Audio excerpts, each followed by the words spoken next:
Сайн байцгаана, энэ өдрийн мэндийг хүргэе. Ийм ч одоо 2 байна. Сүүлийн үед ханиа томооны дэгдэлт өндөр байгаатай холбоотойгоор та бүхэнд эрүүл мэндийн зөвлөгөө хүргье. Та бүхэнд өнөөдөр томоо өвчин, томоо цэц өвчин бидний нэрлэл заншнаар бол ханиад өвчнийг энгийн шинж тэмдгүүдээр нь хооронд нь хэрхэн ялах вэ гэдэг талаар товчхон ярилцгаална. Халуурах, ханиах, нус гарах, хоолой өвдөх, зэрэг амьслын замын чочмог шинж тэмдгүүд, дээрээс нь хорлогын шинж тэмдгүүдээр илэрч идэг бүлэг өвчнийг томоо цэц өвчөнд хамаарал үздэг. Жинхэнэ улирлын томоо буюу томоо өвчнийг үүсгэж идэг вирус нь 3 шинжтэй байдаг. Нэгдүгээрт бол E хүрээний вирусууд, B хүрээний вирусууд, C хүрээний вирусууд. A, B хүрээ бол маш халдварлалт өндөртэй, шинж тэмдгийн хувьд бол маш хүндрэлтэй явж идэг бол C хүрээ байр шимэл шин чанартай, бүс нутгийн шин чанартай байдаг учраас тийм өндөр дэгдэлттэй биш байдаг юм аа.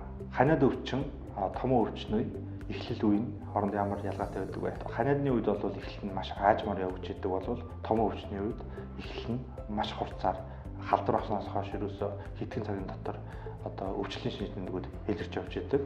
Халууралтын хувьд гэх юм бол ханиад өвчний үед бол халууралт нь аажим.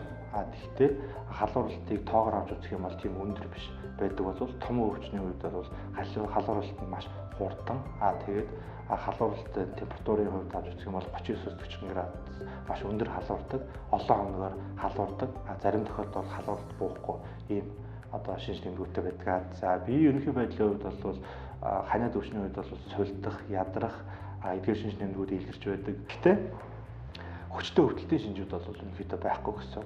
Томоо өвчний үед бол нүдний ухаргаар хүчтэй хатгуулж идэг, ядрах, сулдах шинж тэмдгүүд нь бас дагаад явж идэг. Ер нь бол амьдралын чадварууд буюу сэтгэн бодох, үйл ажиллагаа хүртэл өвчнөөс болоод буурах ийм шинж тэмдгүүд илэрч идэг. За нус гарах хам шинж. Энэ бол хамрын салд бүрхүүлээс ер нь бол шингэн нус ялгарна. Хоёр өвчний хувьд бол хоёулаа адилхан шингэн нус ялгарч идэг. Ханиадны хувьд бол хүчтэй өвчлийн шинжүүд байхгүй.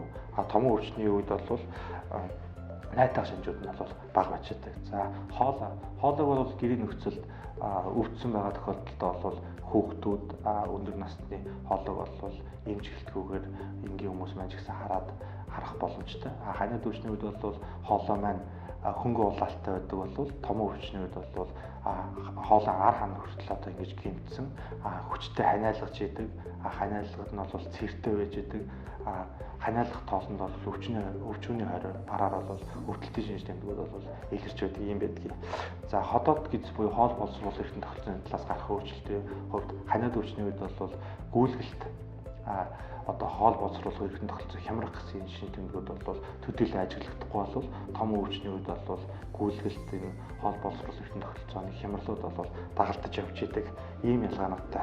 За өвчин үргэлжлэх хугацааны хувьд болохоор ханиад өвчний шинж тэмдгүүд илрээд өвчлөл маань ингээд амжираад яваад ерөнхийдөө бол 7 хоногийн дотор эдгэрээд хэвийн байдалд орж идэг бол томоо өвчний хувьд бол ихэнх үе нь бол 10-аад хоног тийм ээ.